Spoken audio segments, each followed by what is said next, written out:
Next up, we're going to talk about what supplies you're going to need if you plan on making your own journal.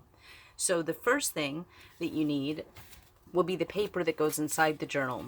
I'm going to recommend a watercolor paper, 140 pound at least. And the reason that I recommend that is that if you want to play around with different types of media, then you don't have to worry about whether or not it's going to bleed through or if the paper's going to buckle. With 140-pound watercolor paper, you know that you'll be just fine no matter what you use. I like to use hot press paper because of the smooth surface. If I plan on using an ink pen, especially one with a finer nib, then I know it will glide across the paper and not skip along across a textured surface like cold press paper. The next thing that you'll need are your front and back covers, which will be cardboard. This is chipboard that I have. I use this as a backer when I send out my prints, and it's kind of thin. It's not super thick. It's durable enough to use as a front and back cover. You don't have to go by chipboard at all. You can actually use the cardboard that comes on the back of your pad. We'll be using 8 sheets of watercolor paper, so you can always pull out the rest of them and store them in a folder and use your cardboard on the back of the pad. Just cut it in half and you have a front and back cover. So that's easy. That's a nice little cheat. The next thing that you'll need is a cutting mat and something to cut with, a utility knife or a craft knife. Just make sure that it's sharp. And you'll also need an awl. And this isn't really an awl, this is more of an embossing kind of a tool. I can get away with using something like this. It doesn't even have a sharp tip, it has a really blunt end. But I can get away with using this because my chipboard is so thin. If you plan on using the back of your watercolor pad, I would recommend purchasing an actual awl with a wooden handle and a nice sharp tip on the end. That way you get a nice clean hole. You're also going to need some binder's needles and some binding thread. Now, I will say the binding thread that I have is left over from a class, as is the needles. You can use regular sewing needles. Just be mindful that a sewing needle has a sharper tip. These are a little bit more blunt. Make sure that you have a nice sized opening for the eye and that they're kind of comparable in size. The blunt tip is supposed to prevent snagging. And these are about 2 1/4 inch long. So if you have like I said, if you have a sewing needle that's comparable, I don't see why you need to go out and buy a binder's needle. The binder's thread, I will say this is waxed. This is waxed thread and it's fairly thin. Now I wanted to try an experiment. When I bound my last journal, I used some beading cord that I have, and I knew by looking at it that it was too thick, but I really liked the variegated colors that it came in. So what I did is I pulled this apart and I pulled out 2 strands, and that's what I used. It was a little bit more difficult to work with simply because it's not waxed and it has a tendency to get tangled. But I think that you can pretty much use whatever type of thread that you want. You just have to be patient when you're working with it and try not to get frustrated. If you want a decorative cover, then you'll need to purchase some paper. You can use handmade paper. This is scrapbooking paper that I plan on using. You'll see me use this in the demo, as well as some end papers. This goes on the inside to cover up the folds. So you can use pretty much anything that you want. In fact, this journal is made from a fat quarter that I had. This is fabric. And the inside, I didn't have any paper that really kind of went with this fabric. So I took some watercolor paper and made just kind of an abstract background for the front and for the back end papers. Otherwise, you can buy some inexpensive scrapbooking paper. You'll also need some sort of a brush. I use these foam brushes because they're inexpensive. I can get a whole bag at the dollar store, and I'll be using this for applying glue, and when I'm done, then I don't have to worry about it ruining any of my brushes. I can just toss it. So here are the different types of glue. This tacky glue is readily available pretty much at any craft store that you find. There's also PVA glue, which is acid-free, and this is also a leftover from one of my classes, and it dries clear and it's flexible, and it is recommended for journal making, book making. If you plan on making several journals, it might be worth going out and getting some of this. I've also been using matte medium and matte gel.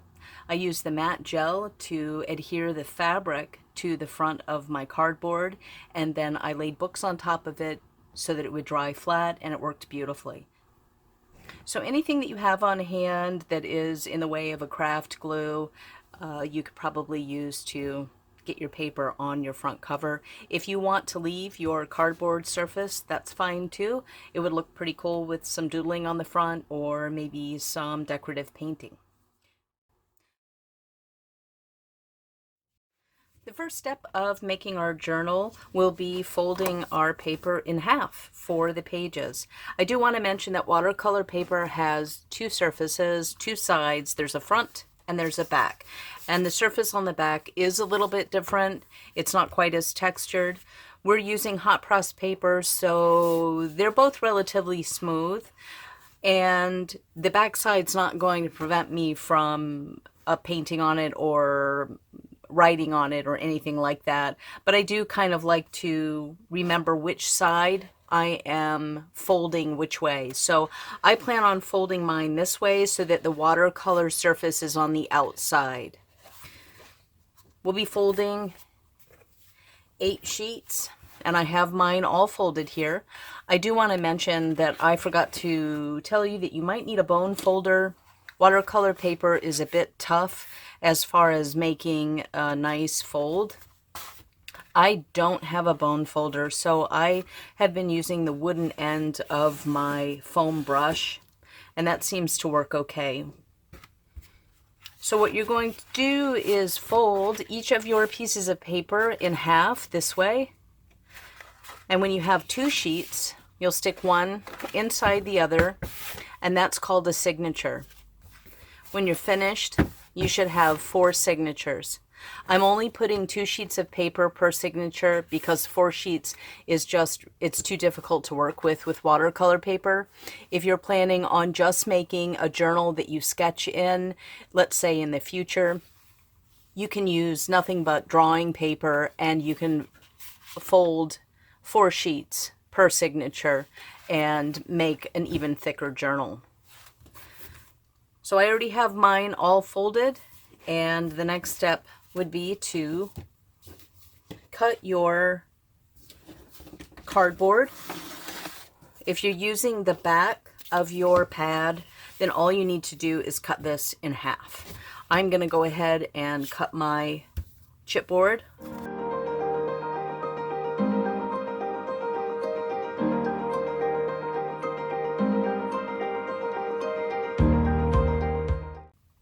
We're going to go ahead, since we have our cutting stuff out, I'm going to go ahead and cut my paper.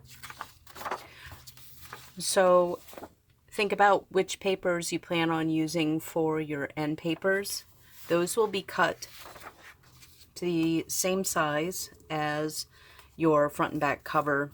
It's going to fit right on the inside right here. So usually what I like to do is just kind of, I'll probably do this just right in the middle. You can take a pencil and just trace around so you have some sort of a guide. And do the same thing with your other end paper. And I think I'm just going to do this right over in the corner and make it a little bit easy on myself.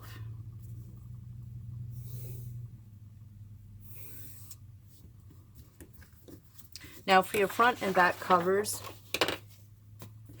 you don't want to cut it exactly the same size as the cover, because what we're going to do, we're going to leave about 1 inch on either side because those we're going to be folding over. So make sure that when you cut your front and back covers that you're leaving about an inch around the sides. So I'll be cutting my paper and we'll come back and we'll start punching holes. The next thing we're going to do is glue the paper to our front and back covers. Now what I have here is a piece of palette paper. This is for laying out paint. It comes in a pad. It's basically wax paper, and I just plan on doing my gluing on this and saving my cutting board the misery of having glue all over it. So a piece of paper will work fine. I'm just using it to protect my cutting board. So the first thing that we're going to do is apply the glue to the front of the cardboard, and then what I'll do is lay that down onto my paper on the reverse side. So I have my foam brush, and I plan on using my matte gel, and I'm using it because I like it. So feel free to use whatever you want. A thin layer is better than a big thick globby layer. Make sure that you get the corners really well.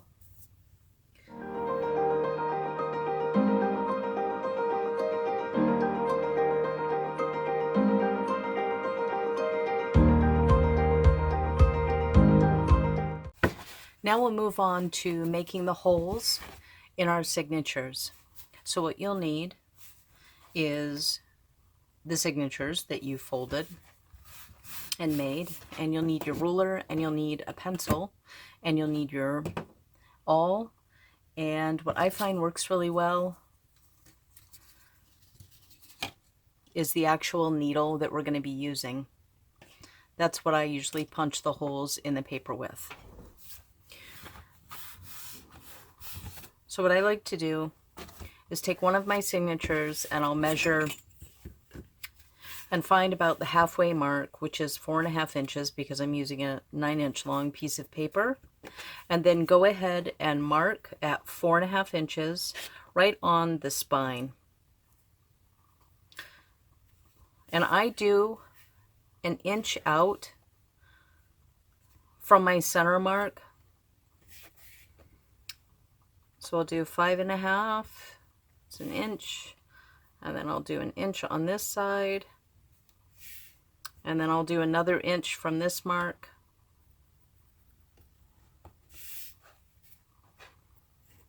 and an inch,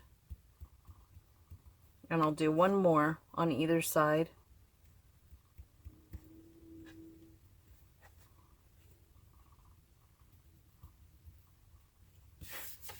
Okay, so I have 3 on either side of my center mark.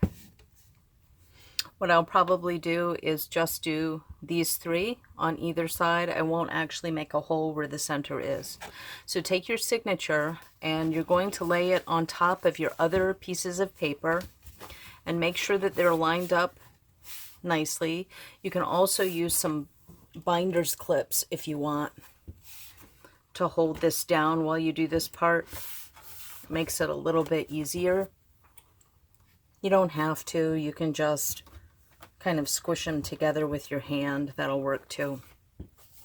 So you're going to take your ruler or some sort of a straight edge and hold it against the mark that you made, and you're going to run your pencil down because you want the holes to line up so that your signatures are straight. And you'll do this along all of the marks that you made.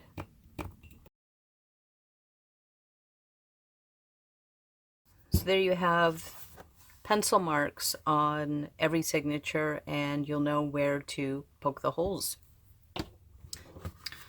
So now what I'm going to do is open up my signature like this, and I'll be poking the holes. You can use your awl and your cutting mat. Like I said, my awl doesn't have a super sharp point, so I'm going to use the needle Just be very careful if you plan on using the needle, and the reason for that is you don't want to jam this under a fingernail. If you're afraid of that, then use a thimble or definitely use an awl. Something else, you don't want to punch from the inside out, because these little puffs of paper that it makes when you're making the actual hole, you want those to be on the inside. So go ahead and do the holes for all of your signatures.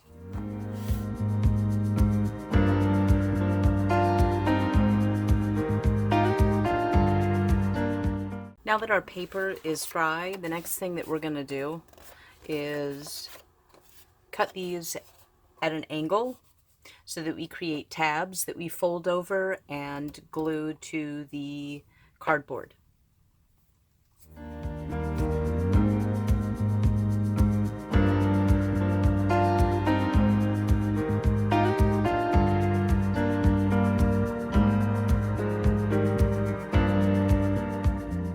Now we're going to glue on the end papers, and that will help hold some of these down as well.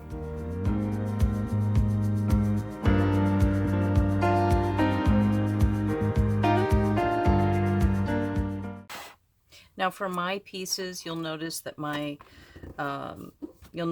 chipboard is kind of buckling, and it's because it's so thin. So what I'll do is I'll put this under another stack of books and let it flatten out while it's drying. I'm also making sure that the corners are pinned down and just putting a little bit more glue. So my front and back cover are done. Once this is dry, then we can go ahead and we'll line up the signature holes that we punched in our paper. We'll punch those holes in our front and back cover, and then we can get to sewing and we'll be all finished. So now that our covers are finally dry and our end papers are on, what we can do now is punch holes through each of the front and back covers that match up with our signature. So what I'll do is I'll take the top signature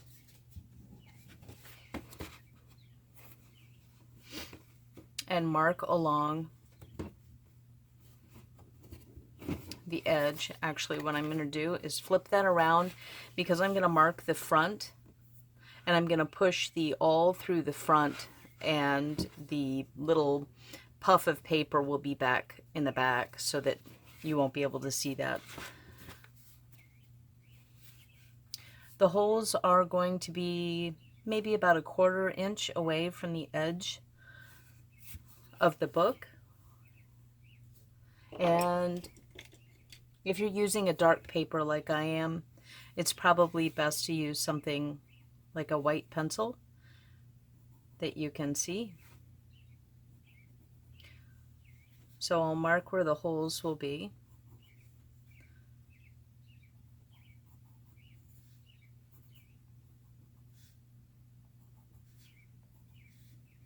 And you notice now I'm going along and making a little bit of a horizontal line. So that will be the front, that'll be the top. And for the back, I'll do the same. Okay, so now you probably have an awl that you're working with. I will be using this. It's fairly easy for me to punch through. This chipboard is not very thick, so I'll just line it up and kind of twist until it goes through. And that's what I'm talking about as far as the paper on the back side. You'd rather have that on the back side than you would on the front. So we'll do this all the way down on both the front and the back cover.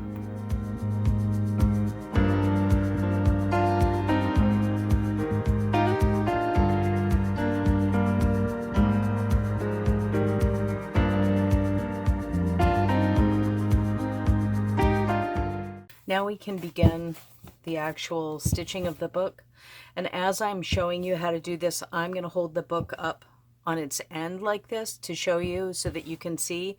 When you're doing this yourself, you actually probably want to have it just laying flat on the surface. It's a lot easier to deal with.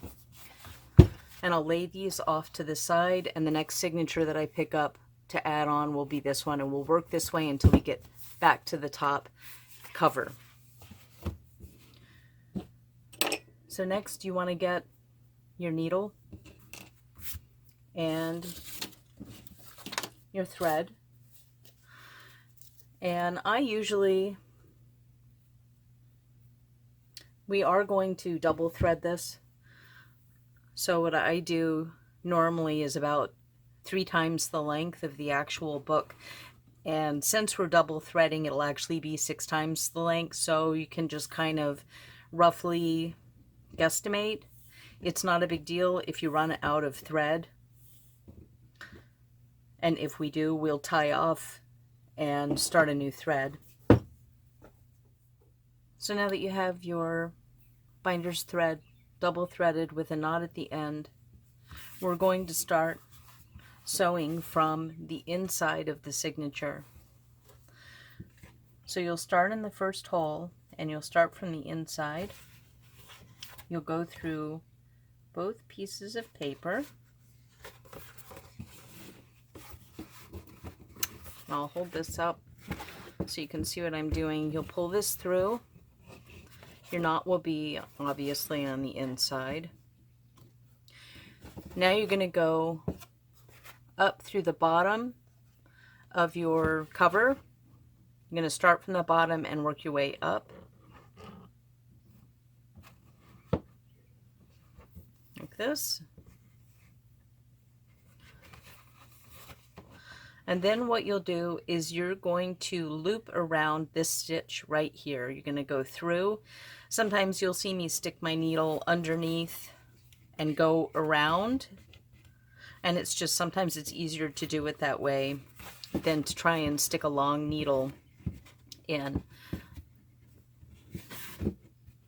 So we'll loop around.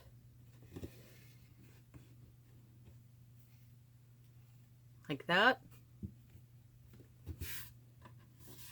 And then you're going to take your needle and you're going to go back through the very same signature hole that you started in.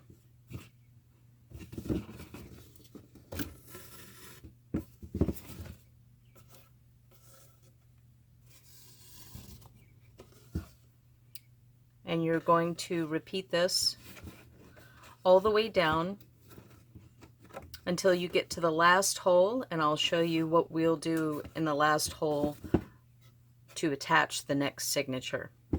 So I'll show you this again in real time before I speed this video up. So you start from the inside and go out, go to the bottom of your book, the bottom of your cover, I should say.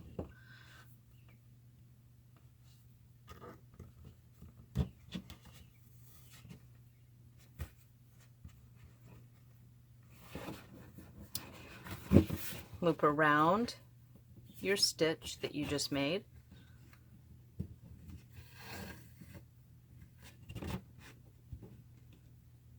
And you're going to go back through the signature hole. And when you get to the last hole, make sure that you stop, and I'll show you something a little bit different. It's not different, it's just how to attach the next signature. So, and repeat.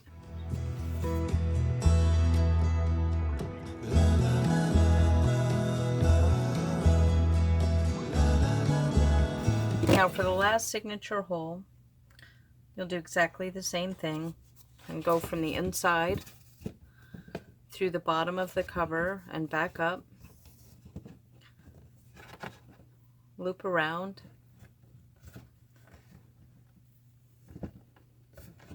but instead of going back into this signature hole, You'll add the next signature, and you'll go through this signature hole to attach it. And then you will continue. Go down into the next hole.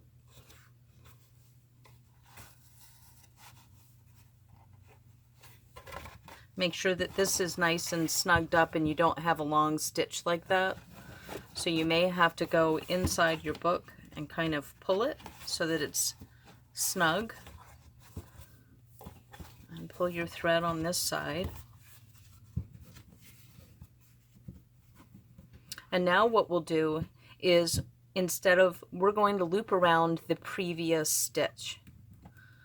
So we'll go down here again, and this is where it gets a little tricky to loop around because the needle is so long.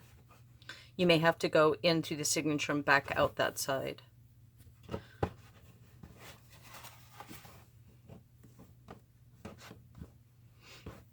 And then back through the signature hole.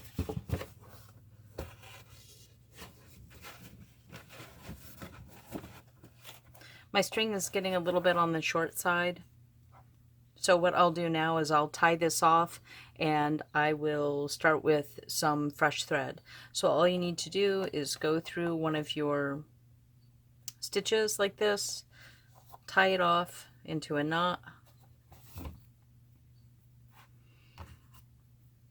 get your scissors, stick this back under, and then cut it. Now I'll rethread this and I'll just start in my next stitch.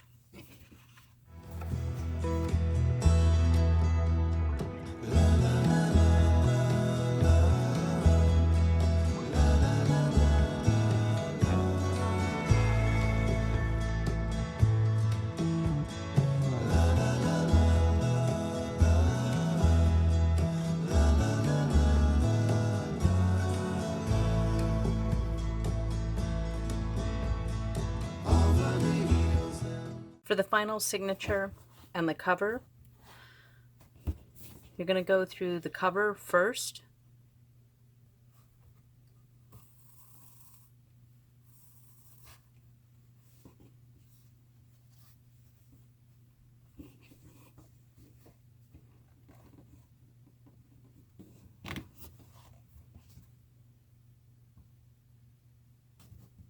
Then you'll loop around one time at the top, the stitch that you just made.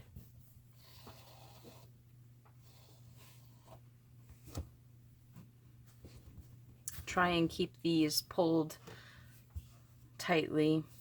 This can be a little bit tricky. And then back through the signature hole.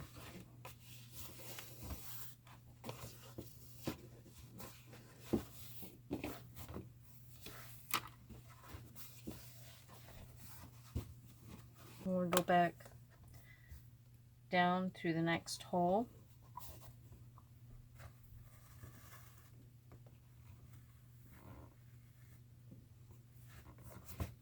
Now for this stitch, you'll loop around the previous signature stitch.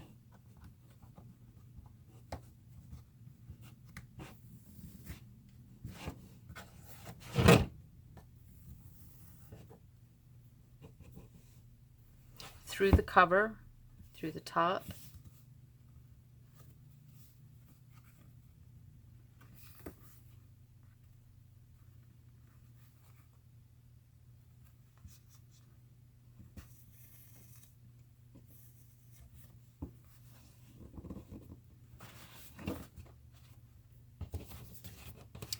Loop around the stitch that you just made at the very top.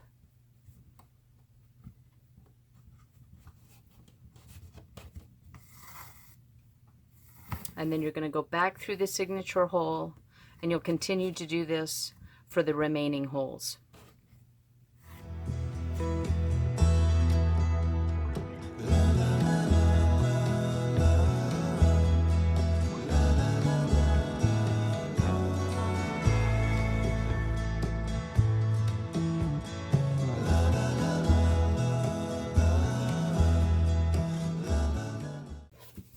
When you get to the last hole, we'll do the same thing that we did when we changed our thread.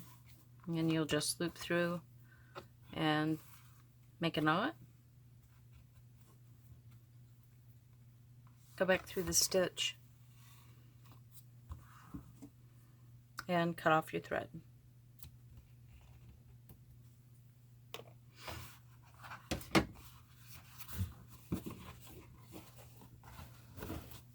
And there's your journal, all sewn together with a Coptic stitch. And the nice thing about this stitch is that when you are working in your journal, the pages lay nice and flat. So you have, if you want to do a 2-page spread, the book lays nice and flat. And it's nice because it's something that you've made, and everything that goes in this journal will also be something that you've made.